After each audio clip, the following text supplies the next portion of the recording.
Hello guys, welcome back to my channel. If you're new to this channel, hi, this is Farhan and I'll be really happy if you just take a moment and subscribe to my channel below. In this video, I'm gonna talk about Anua Niacinamide 10% plus TXA 4% serum. Basically, this is the renewed version of Anua Niacinamide 10% plus TXA 4% dark spot correcting serum. এখন অনেকের মনে হতে পারে ও মাই god new একটা product, packaging different and আগের তুলনায় মোটামুটি দেখতে একটু ডিফারেন্ট লাগতেছে, রাইট?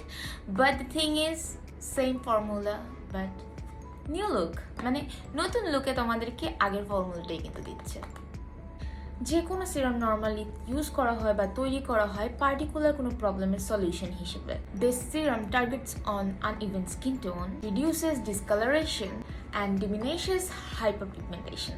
এই ফর্মুলায় হাইলোরনিক অ্যাসিড এবং বোটানিক্যাল অয়েল থাকায় স্কিনের ডিপ হাইড্রেশন এবং পাশাপাশি স্কিনটাকে সুদিং রিলিফ দেয়।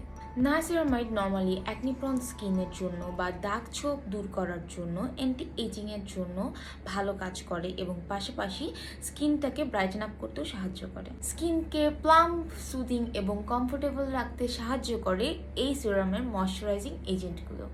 This formula is suitable for all skin type including sensitive skin and acne prone skin.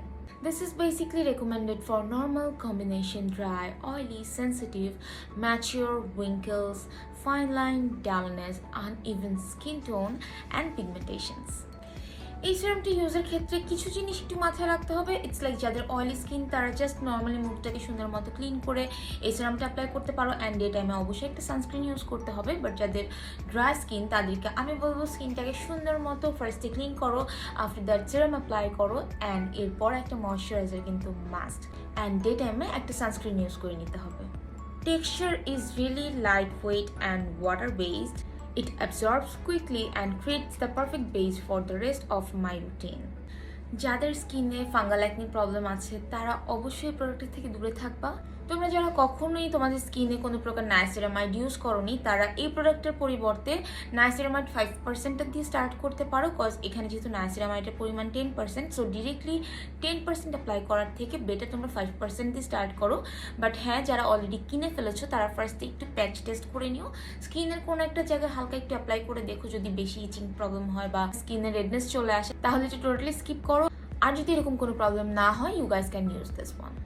Lastly চলে যাচ্ছি অ্যাপ্লিকেশন প্রসিডিওরে অ্যান্ড ফার্স্টে আমি আমার চুলটাকে খুব সুন্দর মতো টাই করে নিচ্ছি যেন আমার ফেসে কোনো প্রকার হেয়ার না আসে অ্যান্ড আমি আমার হাতটাকে খুব সুন্দর মতো ক্লিন করে নিয়েছি। আমি জাস্ট হাতে 2 থেকে 3 ফোঁটা পরিমাণে নিয়ে সুন্দর মতো ফার্স্টে ফুল ফেসে একটু ড্যাবিং মোশনে ফার্স্টে বসিয়ে নিব যেন ফুল ফেসে সুন্দর মতো সমান পরিমাণের স্প্রেড আউট হয় অ্যান্ড আফটার দ্যাট আমি হালকা হাতে ফুল ফেসে অ্যাপ্লাই করে নিলাম। যদি তোমাদের স্কিন অয়েলি হয়ে থাকে তাহলে তোমরা সিরাম দেওয়ার পরই তোমাদের স্কিন কেয়ার রুটিনটা শেষ করতে পারো, বাট যদি তোমাদের স্কিন অলরেডি ড্রাই থাকে তাহলে অবশ্যই একটা ময়শ্চারাইজার ইউজ করতে হবে। আমি এখানে সেরাভের ময়শ্চারাইজারটি ইউজ করলাম অ্যান্ড তোমরা চাইলে এই সিরামটা ডে টাইমেই ইউজ করতে পারো। তোমরা যদি অনলি নাইট টাইমেও এটা অ্যাপ্লাই করে থাকো না কেন, ডে টাইমে কিন্তু মাস্ট তোমাদেরকে ভালো একটা সানস্ক্রিন তোমাদের ফেসে অ্যাপ্লাই করে নিতে হবে। Alright, so yeah, that's it for today. Hope you guys liked this video. If you did, don't forget to like, comment, share and subscribe to my channel and hit the bell icon as well. আবার চলে আসবো নতুন কোনো video নিয়ে। সেই পর্যন্ত সবাই ভালো থাকো, সুস্থ থাকো। আল্লাহ হাফিজ, take care, I love you all.